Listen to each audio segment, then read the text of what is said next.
కీలక పరిణామం చోటు చేసుకుంది. కేసీఆర్ ని ఏపీ సర్కార్ అరెస్టు చేస్తుందా అనే దానిపైన ఇప్పుడు చర్చ నడుస్తోంది. తెలంగాణలో ఫోన్ ట్యాపింగ్ వ్యవహారం సంచలనం రేపుతోందా? రేపో మాపో కీలక విషయాలు వెల్లడి కాబోతున్నాయా? ఏపీ ప్రతిపక్ష నేత చంద్రబాబు ఫోన్ ని తెలంగాణలో ట్యాప్ చేశారా?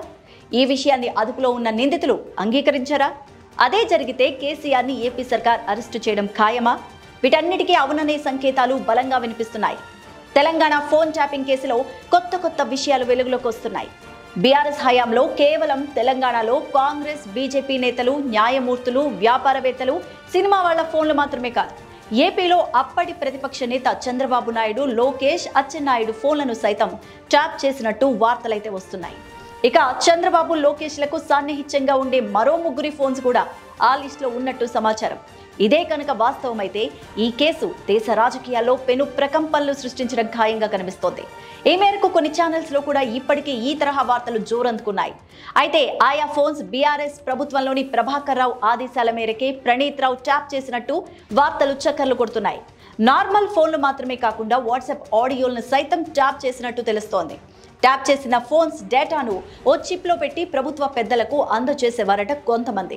ఇక అప్పటి ఏపీ సీఎం జగన్ కు సాన్నిహిత్యంగా ఉండేవారు వచ్చి ఆ చిప్ ని తీసుకువెళ్లినట్టు కూడా బయటపడింది.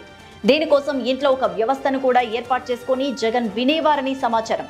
ఒకవేళ ఫోన్ ట్యాప్ చేసింది వాస్తవమే అయితే బీఆర్ఎస్ కీలక నేతలకు కష్టాలు మొదలవడం ఖాయంగా తెలుస్తోంది. ఇక ఈ విషయాలు అధికారుల విచారణలో కొందరు అధికారులు చెప్పినట్టు ఓ వార్త అయితే హల్చల్ చేస్తోంది. కేసీఆర్ చెప్పినట్టుగా తాము చేశామన్నది వాళ్ల మాటగా తెలుస్తోంది.